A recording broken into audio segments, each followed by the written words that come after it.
সম্মানিত দর্শক মণ্ডলী, কলা নিয়ে ভাবনা আর না চলে এসেছি সেই কলার দোকানে এবং কথা শুরু হবে এখনই। ভাই আসসালামু আলাইকুম। ওয়ালাইকুম আসসালাম। ভাই, আপনি এই কলার ব্যবসা কতদিন থেকে করেন? প্রায় 20-25 বছর। 20-25 বছর। কোন জায়গায় বসে করেন? এখানেই করি। এই জায়গাটার নাম কি? এটা কাছারি বাজার, স্বাধীনতা প্রাঙ্গণ। স্বাধীনতা প্রাঙ্গণ কাচারি বাজার, অর্থাৎ গাইবান্ধা জেলার অন্তর্ভুক্ত। হ্যাঁ। আচ্ছা, আমরা দেখতে পাচ্ছি সামনে বিশেষ করে জেলা শিল্পকলা একাডেমি। এই শিল্পকলা একাডেমির সামনেই আপনি এই কলার ব্যবসা করেন? হ্যাঁ, আমি এখানে। আচ্ছা, সুপ্রিয় দর্শক মণ্ডলী, আমরা এবার একটি কলার দাম সম্বন্ধে কথা বলবো। আচ্ছা, এই কলা বড় সাইজে যেটা থাকে সেটা কত টাকা হালিতে আপনি বিক্রি করেন? এটা আমরা পাইকারি বেচতে লাগছি 15 টাকা 16 টাকা হালি। পাইকারিতেই বিক্রি করতেছেন 15 টাকা 16 টাকা হালি।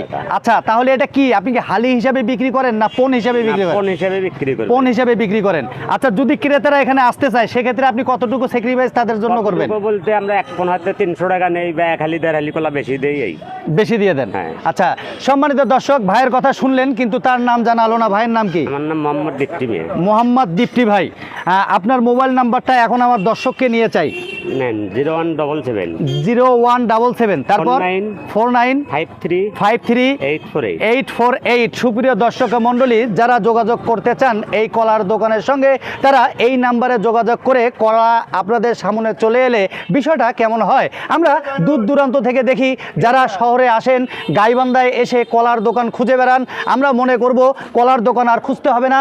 এখন থেকে সরাসরি আপনারা গাইবান্ধা শিল্পকলা একাডেমির সঙ্গে স্বাধীনতা প্রাঙ্গণের সামনে আসলেই আপনারা এই কাচারি বাজারের এই দৃশ্যমান এই কলাগুলো আপনাদের সামনে আমরা সরাসরি দেখাচ্ছি।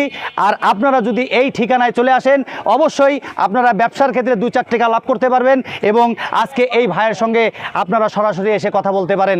আজকে এই স্বাধীনতা প্রাঙ্গণের সামন থেকে আমি মোহাম্মদ কামরুল হাসান শান্ত আপনাদের ফেসবুকের সামন থেকে বিদায় নিলাম। আসসালামু আলাইকুম ওয়া রাহমাতুল্লাহি ওয়া বারাকাতুহু।